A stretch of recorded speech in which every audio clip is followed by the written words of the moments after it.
Nothing to fear but fear itself. I'm Rebecca Lieb. I'm Jason Horton. And this is Ghost Town.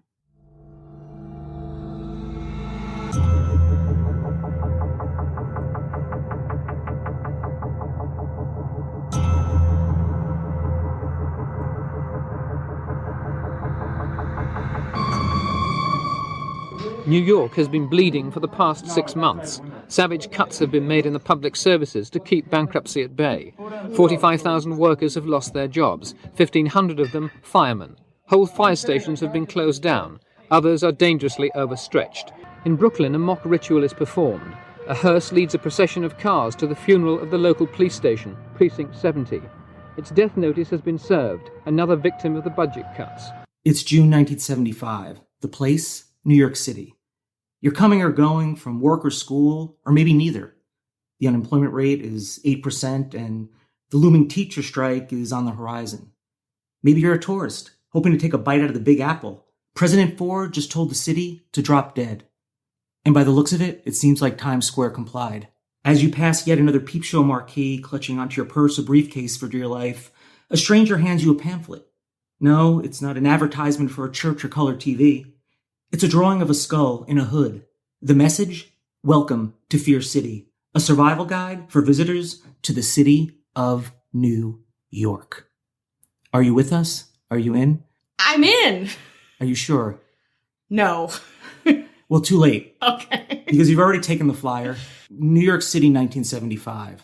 When I think about what year in New York City is probably the beginning of when it got really volatile is 1975. We had 1976 and 77. You got Son of Sam, blackouts, crime, unemployment, poverty, homelessness. It's on the rise. Yes. But New York City 1975 is where, to me, is the date that I think of where I'm like, okay, this is the nucleus of New York City, and I love discussing New York City between 1970 and 1992. Yeah. I love talking about LA, you know that. Yeah. But New York City in the 70s is, for a lot of people, is very exciting. The photography is amazing. Mm-hmm. I mean, amazing because it's so powerful, not amazing because like, oh, isn't this great? It's terrible. And plus, I remember riding the subways in the late 70s. Whoa. So this is, when I discuss these things and I talk about these things, it's coming from a place of, why did my parents take me there? Why did I go on class trips to New York City? Why did I commute to the city to go to shows and concerts? When you look back, because, you know, of the internet, you don't know what, you know, crime statistics, and you don't see the photography because you're like looking at it, but you kind of accept it for what it is. And especially talking about riding the subway and, you know, how dangerous it was. And I've just been I'm romanticizing New York City and the things that happened during that time, whether it be Guardian Angels is very exciting to me, the Bronx being on fire, and then about a million other things. Absolutely. I mean, economically, politically, a lot of cities are seeing some pretty bad things in the 70s. And I can't imagine, too, like being a tourist there. Coming in from Akron, Ohio, and being like, oh my God. You know, let's go to Times Square. And Times Square, I mean, I remember Times Square, and I remember New York City. You know, we drive around Los Angeles or anywhere, and you see, you know, the Taco Bell Pizza Hut by you has been flipped into a it's Starbucks. Almost a functional Starbucks, I have to say, in a very short amount of time. And you know, you go into the city enough, and you look around, and you're like, I remember looking around, going, there's way less peep shows. You know, I was looking at peep shows. Yeah, or looking for peep. You know, it's very alluring. You know, and there'd be less peep shows, especially when 1991 hits. I don't want to, you know, celebrate Giuliani too much, but you know, we'll get to that. Yeah. We're going to get to the 90s a little bit, but right now we're going to focus on 1975. And you've just been handed a pamphlet that says, welcome to Fear City. And who would do such a thing? Yeah. I'm on my way to get a free piece of pizza and to see a show and maybe meet up with my cousin who's an artist. Yeah. Not a pimp? It's probably either. No further questions. Okay. Well, it's created by the Council for Public Safety. This seems legit. Right? Seems great. Yeah. It was NYPD, the fire department, and about 28 other unions as a response to an announcement by Mayor Abe Beame. Mm. My recollection of mayors really started with Ed Koch for me and kind of going forward. The city and the mayor were kind of at odds because he was put in a really kind of tough position. And again, I wasn't of that age to know, but New York City was on its way to being bankrupt. New York City was almost officially bankrupt, and President Ford, which I'll talk about a little bit, famously, there's a quote of him in the New York Daily News says, mayor to city, drop dead. Mm. It's a very famous cover of the New York Times. Not completely accurate, and that's kind of unfortunate, but the sentiment was there that there weren't going to be any bailouts. Mm-hmm. And now, we talk about bailouts now, it seems like a very apropos, am I using the right word? Yeah, definitely. And I know you need another reminder of it, but we're going back, I wanted to say 20 years, but it's long. That's how I know I'm very old. God. It's a very long time ago. Yeah, it's like 50 years. There was talk of a possible 10,000 person layoff of police and firefighters. And the Council for Public Safety was like, well, we're going to let people know how dangerous the city is. It's retaliation. Mm-hmm. It's propaganda, not completely untrue, but obviously geared towards leveraging the war between the city and the police and fire and those services and especially tourism coming in, because you had a lot of people leaving the white flight. Mm-hmm. That's you, Rebecca. You're white flight. Actually, no, my family is white flight. Yeah. my family is literally white flight. Going to that's what a lot of people, they went to New Jersey or upstate or the Westchester or Rockland County. And the mayor responded, quote, was a new low in irresponsibility. Because in 1975, the city was on the verge of bankruptcy, and President Ford is famously quoting for the city to drop dead, which he really never said. The New York Daily News kind of took what was happening and summed it up, and it was really bad. I mean, it's really bad for President Ford. It was not helpful, but, newspapers apparently want to sell newspapers. The biggest city in the United States where he governs to drop dead is a pretty powerful message. Do you think it's possible you could hear that today, though, or does that seem like it was just something from a long time ago? Here with our president? Oh, let me think about that. Yeah. So that would cost him his reelection, and something he never said. There was a speech in the National Press Club in October 1975, and Ford promised to veto any bill that would allocate federal money for the city of $8 million because there was economic decline everywhere, and it just wasn't a feasible thing. I don't think it was against New York City, but who knows in politics what's real. I'm not claiming that any one person is right and one person is wrong. Mm-hmm. But New York City also had the most amount of homeless, so a lot of money was going out to kind of take care of people. Yeah. And there was a lot of people there. So it's not like, money was probably being misappropriated. I assume there's corruption everywhere, at least a little tiny bit. Oh, absolutely. And let's just get that out of the way before somebody says, it's corrupt. I know there's probably a little bit of that, but also there was a lot of services and a lot of people in New York City, and it was very expensive. And you have people leaving, and you have people with money leaving because they're like, we don't feel safe here. The amount of vandalism, crime, danger. I want to tell you a story where it got better in 1976. It did not get better until probably 1991. It got worse.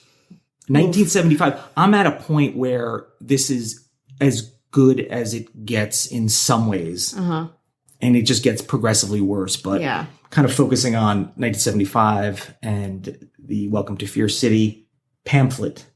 So for a little context to what do we have to fear? What do we have to be afraid of? The number of murders in the city had more than doubled over the past decade, from 681 in 1965 to 1690 in 1975. Car thefts and assaults had doubled in the same period. Rapes and burglaries had tripled, and robberies had gone up 10 times.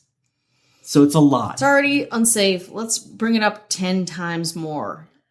And the subways, which we're going to discuss, it's kind of in a way the lifeblood of the city. You get to work, you get to school, You get to your cousin's house. That's, you got to see your cousin. Gotta see that my cousin. Yeah, you got to see your cousin. Yeah. We know as a pimp. I don't know why. A pimp or an entrepreneur. A freelancer who does freelance things. The subway ridership was down to 917 million. And in 1946, it was 2 billion. Whoa. Now, granted, that's only 30 years. You're like, well, 1946 was a long time ago. We're only talking about 30 years, and it's gone down 70%. I also have it pulled up on my phone, and it is a very ominous, like when you think of an official document, like this feels, it's like the segue between official document and very scary zine. It's like doomsday Yeah. kind of tactic. Yeah, and there's a little skull, like a hooded skull in there, and it says good luck after a blurb and before the rules, and you're just like, should I keep walking? Should I go home to Akron where I belong? We'll keep that up there so you can read some of these 7 deadly sins that we're about to get into. But the pamphlet, which you can find online at many, many different sites, and it's nothing new. The incidence of crime and violence in New York City is shockingly high, and it's getting worse every day. During the 4-month period that ended April 30th, 1975, robberies were up 21%. Aggravated assaults, up 15%. Larceny, 22%, and burglary was up to 19%. And they go on to say, now to solve his budget problems, Mayor Beam is going to discharge substantial numbers of firefighters and law enforcement of all kinds, which is probably pretty terrifying to hear when things catching on fire was prevalent. Yeah.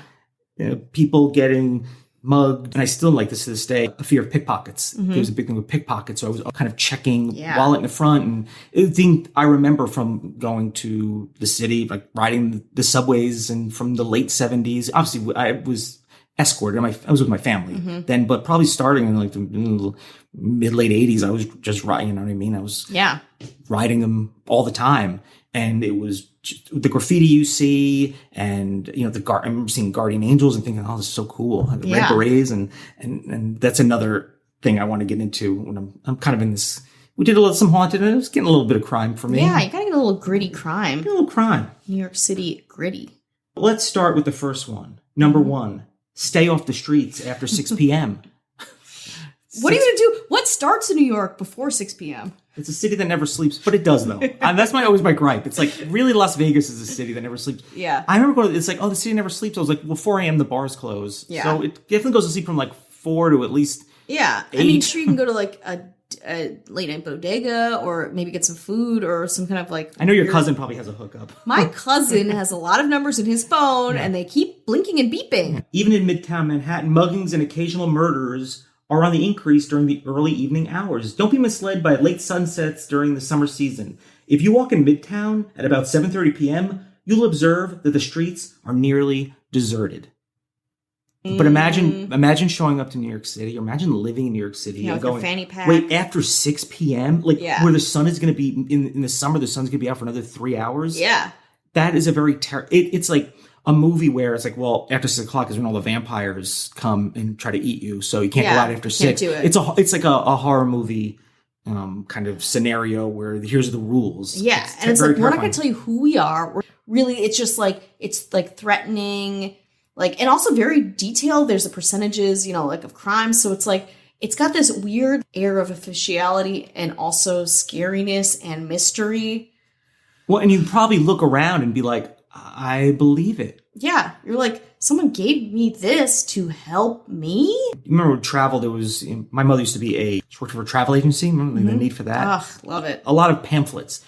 So imagine getting a pamphlet instead of like, hey, come to the Big Apple.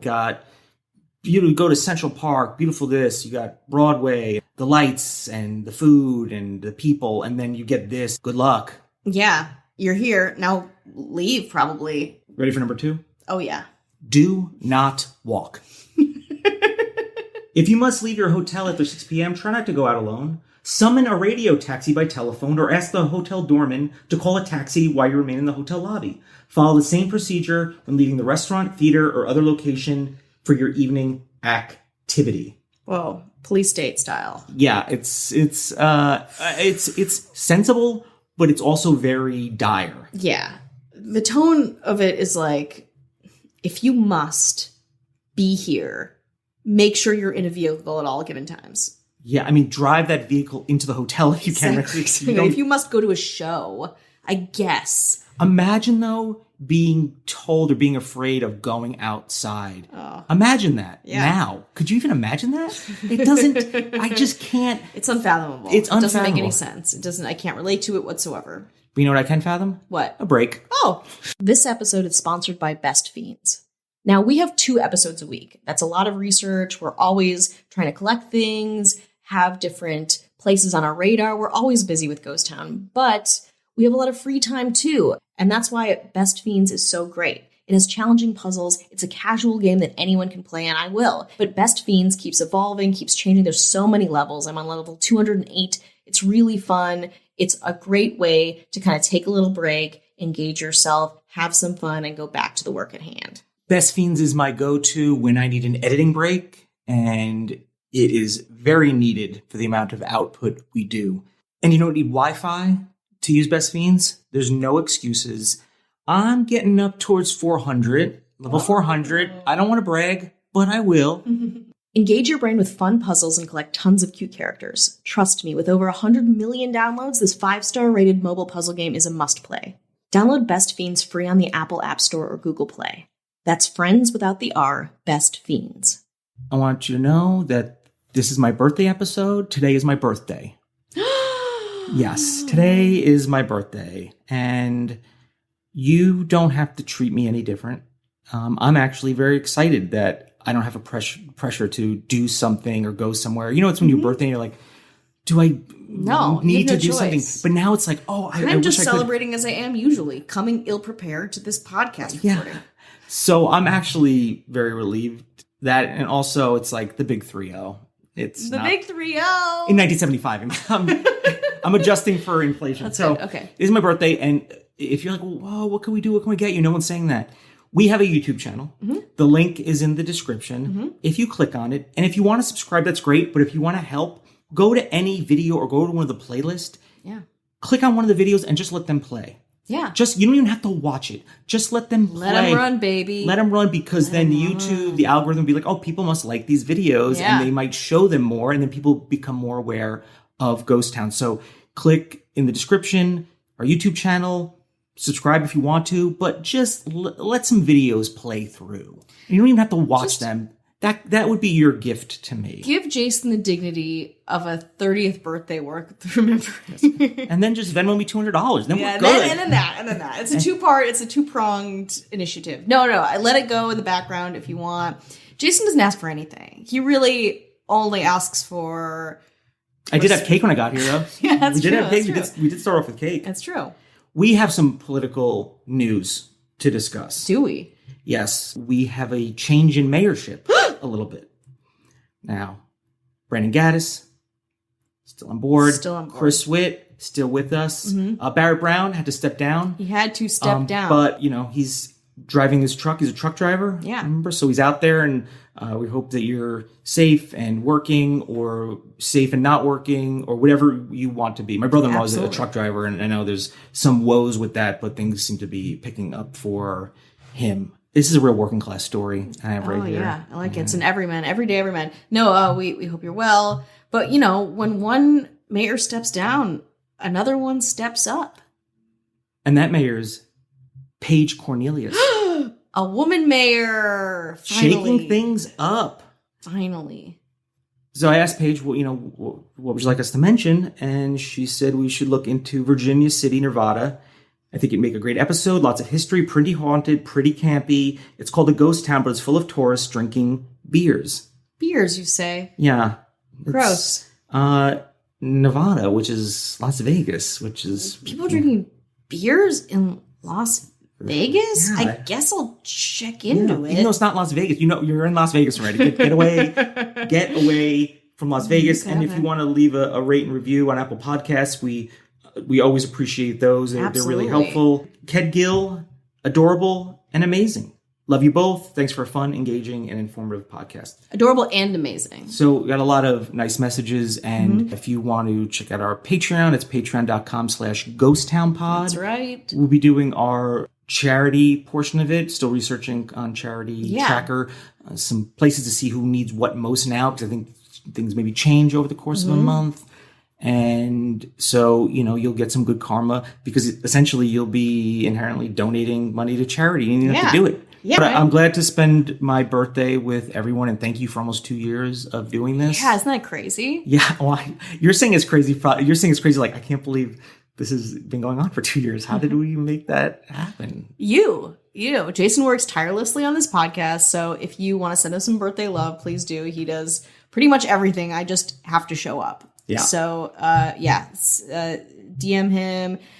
I mean, he would like that, but again, rate and review, YouTube. Check out the YouTube. Yeah, that would really If you help. could change our analytics for his birthday, I think you'd be I very love happy. looking at analytics. I think you'd be very happy. Sick. I think you'd be very happy. Sick. Make his birthday dreams come true. And we hope you're well. How are you doing? You can always Absolutely. check in with us and we'll check back in with you and just let us know Definitely. you're doing. If you just want to say what up or you have a suggestion or you're just bored or lonely. Yeah. Or maybe that's just me that's bored and lonely. Yeah. And I want you to reach We're out. probably more bored and lonely than you are. So let us know and Yeah. we'll bug you. We'll just compare loneliness. Our notes, right? We'll make sourdough. Gotta make bread, I guess, right? Gotta get that sourdough starter started. Number 3, avoid public transportation. It's New York City. It doesn't rely on transit. Subway crime is so high that the city recently had to close off the rear half of each train in the evening so that the passengers could huddle together and be better protected. It has been proved that increasing the number of transit police officers will cause a reduction in subway crime, but the announced decreases in transit patrol will have the opposite effect. Accordingly, you should never ride the subway for any reason whatsoever. In Midtown Manhattan, you may, at only slight risk, ride the buses during daylight hours only. Yeah, I mean, and Manhattan was considered the safest at the time. So, talking about, Brooklyn now, everyone's like, I love, you didn't go to Brooklyn. Yeah. Like, what do you have to go to Brooklyn? Why do you have to go to Brooklyn? Brooklyn was just on fire. It was the Bronx. Going to, you see the movie The Warriors? I remember going to Staten Island at a aunt in Staten Island. And that was, it was tough. It's like cool. It's, I love all the boroughs, but I remember going to Staten Island being like, wow, okay. But we drove in there. Good. So You drove? Oh no, we took the ferry. Number 4, remain in Manhattan. Like you said. You know the Muppets movie, Remain in Manhattan? I love that. Police and fire protection in other areas of the city grossly inadequate and will become more inadequate. In the South Bronx, which is known to police officers as Fort Apache. Very true. There's also a movie called Fort Apache, the Bronx. Arson has become an uncontrollable problem. If you remain in midtown areas, restrict your travel to daylight hours. Emergency service personnel are best able to provide adequate supervision and protection. These aren't incorrect in a very kind of broad technical sense, but it's definitely geared towards saying we need to put the pressure on the mayor. Yeah. Who I don't think was doing it out of spite. It was just a matter of like, I'm trying to stop the city from going bankrupt because once it does, everyone's. I don't know where anyone's going to go, but that's why there's burnt out tenements and poverty and urban blight. Because people like you are like, I got to get out of here. Yeah, and your like cousin me. stays though because My cousin, a pimp. well, my cousin has a really great deal in a rent control department. He's up really late at night, but that's because he's working so hard. Oh yeah. You want to do number 5? Number 5, protect your property. Theft has become so great a problem that the city is urging everyone to engrave identifying numbers on all property, and the police department has purchased special engraving pens which are made available to the public. If you walk on Madison Avenue or in other major midtown locations during business hours, you will observe that many merchants keep their doors locked and will admit customers only after careful inspection. After hours, they protect their premises with special heavy safety gates. Accordingly, you should observe the following precautions. Ooh. There's a little bit of that now. I know. Right? As I was reading, I was like, listen, I went to get like a couple grocery things, and it's like you're waiting for a closed, locked business. And we don't have I don't have my stuff engraved with my ID, but businesses are taking these insane and not insane in a bad way, insane in a very thorough way, preventative measures to make sure that they don't get sick. Number 6, safeguard your handbag. If you carry a handbag or similar personal luggage, try to hold it firmly with both hands whenever you are in public. Never let it out of your hands. Above all, never let it out of your sight. Places that seem most secure, such as restaurants or cocktail lounges, are often the most dangerous. Even a moment's inattention can result in a serious loss. Should we be giving these out like on our street today? I feel like this could be repurposed now. Lucky number 7. Lucky number 7. Oh God, conceal property in automobiles. If a package is visible on the seat or floor of your automobile, even though the vehicle is locked, there's an excellent chance that your property will be gone when you return. Accordingly, all property should be locked in the trunk or the glove compartment. Do not park your car and then transfer property into the trunk. You will probably be observed. All property should be secured before you arrive at your parking place. Remember also to keep all doors locked and all windows closed when you're in the vehicle. Remember, too, that auto thefts have increased this year. There was one time when I was younger, and this probably wasn't 1975, but it was probably like in the late 80s. Mm-hmm. I almost was part of a group of people that were going to steal a car. Okay. Didn't end up doing it, thankfully, but auto theft was... Hot wiring cars is pretty easy, I guess. And yeah, sure. Yeah, it's... I mean, I don't know. Obviously technology changes. Hot wires. Yeah. You can just rub a couple of wires together. Yeah, car goes, right? Now, there was almost a couple of sequels to this. There was almost 2 more pamphlets were going to come out. Holy Trinity. The next one was going to be, if you haven't been mugged yet, and then when it happens to you, more focused on people already in the city, a little less focused on tourists. Yeah, it's almost like a choose your own adventure, right? Bad thing happens, bad thing doesn't happen. Yeah, well, the only choice is bad thing.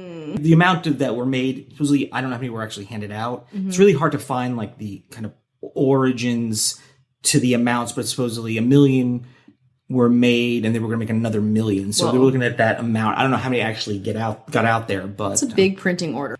Eventually the city was bailed out, and a couple months later, by like I think around 1976 or later in the year, I mean, I won't say everything was great, but the mayor got the city out of bankruptcy. There was an article in the New York Times in 1981 that's titled 1980, called the worst year of crime in city history. So that's 5 years later. Okay. We're at 5 years. I'm just, the importance of the timelines going on. Because you're like, oh, remember how bad things were? Or you look back and no, they got progressively worse. I feel like if it was 1975 and you knew what the next 15 years were going to look like, it would be very, very bleak, and it would be hard for you to really find any hope in that. Yeah. So when a 1981 article is saying 1980 was the worst, and we've just talked about 1975, and then I mentioned 1990 was probably the apex of bad. Now, I remember that because I was in high school and the crack epidemic was on full tilt, and amongst many other things. And I'm going to have a couple of facts just to give you some 1975 to 1990 context. In 1975, there were 18,120,000 people in New York City. So that's that number. The number of violent crimes was 155,187, and murders 1,996. 1990, only 17,999,455 people. So you have less people. Okay. Violent crime, 212,458. Oof. And murder, 2,605. So, you can say, well, there's more people. No, there's less people. Yeah, you can't blame population. That is New York City in 1975. And there's no parallels to Earth 2020 at all. So you don't even need to make Don't even try. connection. Just turn your brain off now after you've gotten this information. Don't synthesize anything. Don't learn from anything. Just keep on existing. Happy birthday to me. Happy birthday, Jason.